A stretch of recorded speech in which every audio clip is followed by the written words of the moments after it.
Good afternoon, everyone. It's May 4th, 2019. I'm Eric. I'm here at paulcraigroberts.org. He is former Secretary of Treasury, I believe. Anyway, he's a doctor of economics and real smart dude, real sensible. Even, I don't know how many of you have seen interviews with him, but he's pretty much where we are as far as being utterly disgusted by the things going on. White people will be rubbed out along with their history.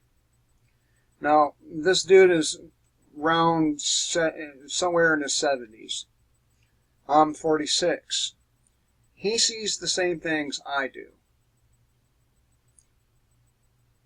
So I must be sort of rightish anyway. Recently I wrote an article of the failures of white liberals to realize the consequences of their good intentions toward preferred minorities. The cost of this miscalculation rises by the day. Now white people in America are to be stripped of their history because white history traumatizes preferred minorities. At George Washington High School in Northern California, an historic mural depicting the school's namesake has been declared offensive. In other words, a mural of George Washington has been deemed offensive. This means that history itself is offensive, as are the founding fathers, as some of them. George Washington and Thomas Jefferson owned slaves. Al Sharpton says the Thomas Jefferson Memorial in Washington, D.C. is an assault to my family. He demands that the funding for the National Monument cease. Next, Antifa or some other collection of violent morons will vandalize the Jefferson Memorial and then agitate for its removal. We will also have to burn the Declaration of Independence and the U.S. Constitution, as they are racist documents. And take Washington's picture off of the $1 bill and Jefferson's off the $2 bill, which has already disappeared from circulation. Yeah, they're putting Harriet Tubman on one of our bills. And not that I have a problem with Harriet Tubman, but like most of those other stories, it's rife with lies and misdirection and inaccuracy. She was not the hero that people say she was. George Washington and Thomas Jefferson are not responsible for slavery. Slavery was an institution that existed in the English colonies a century before Washington and Jefferson were born. For them, it was an inherited institution. It was all they could do to free the colonies from the British.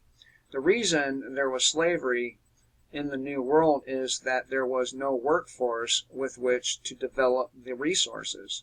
With no labor to hire, labor was purchased as chattel.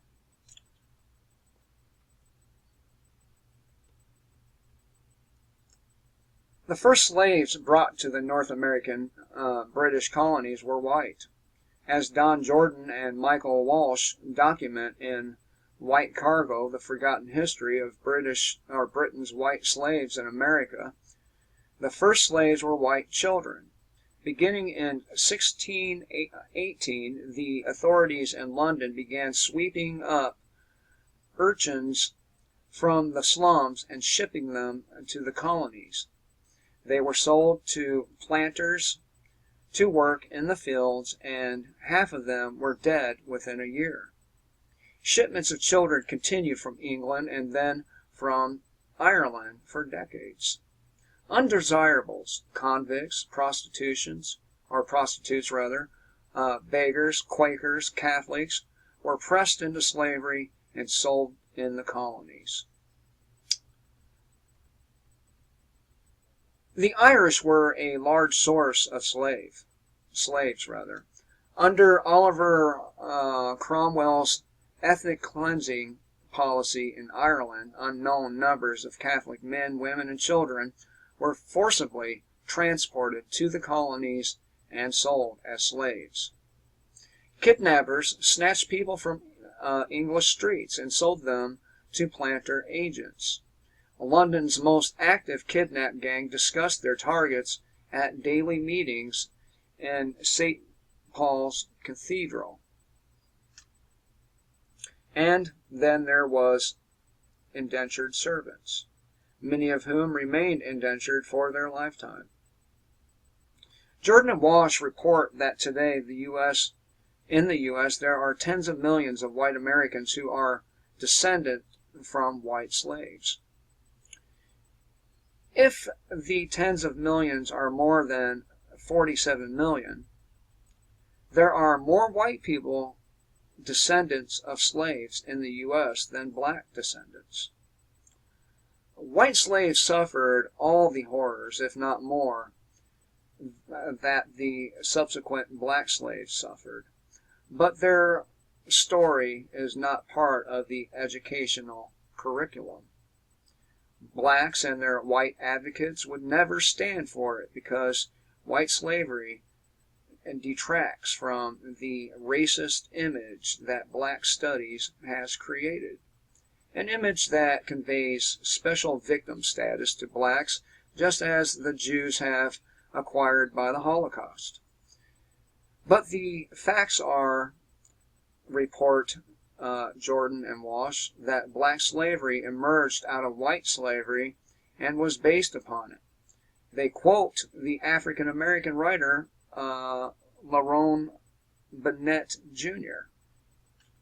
In quotes, "When someone removes the cataracts of whiteness from our eyes, and when we look with unclouded vision on the bloody shadows of the American past, we will recognize for the first time that the Afro-American who was so often second in freedom was also second in slavery."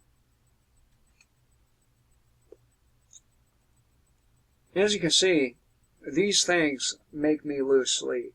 I mean, I'm getting bags under my eyes, fucking getting 3 hours sleep, fucking nightmares you would not believe. I didn't know nightmares were supposed to be so real. Dreams and stuff like that are supposed to be abstract, but not mine.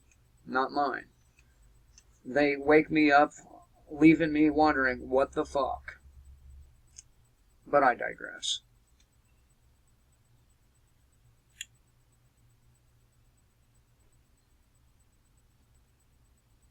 When black slavery superseded white slavery, the source of the slaves was the black king of Dahomey. The English colonists were merely the black king's customers.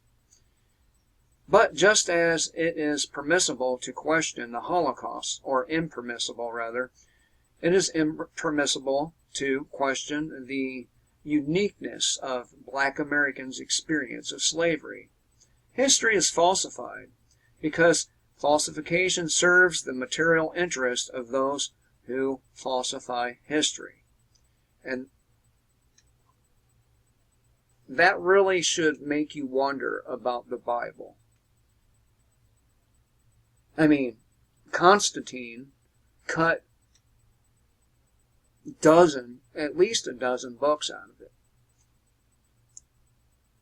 And people get offended when I say, oh, well, those stories are from the Anunnaki, not Jews or Hebrews.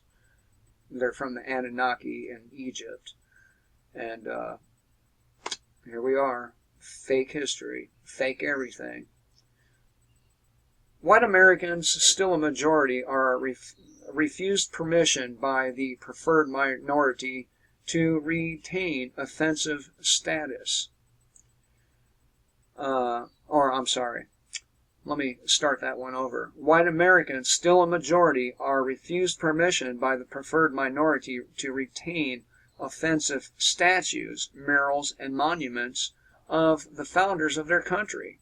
A small percentage of the population, claiming special status by virtue of their unique suffering, expect the majority to accept an historical cleansing in which their history is swept away as offensive.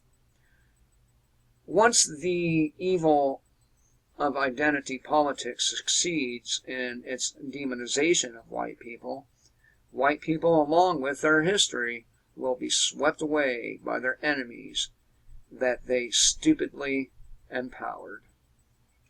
And we have. It's not too late. It's not too late. We can choose to stand and fight. We can choose to stand and fight the Jews. We can choose to stand and fight the social justice warriors. And man, a lot of black people would take our side. Same with Mexicans. A lot of them would take our side. All we got to do is lead the way. Till next time, kill the state before the state kills you.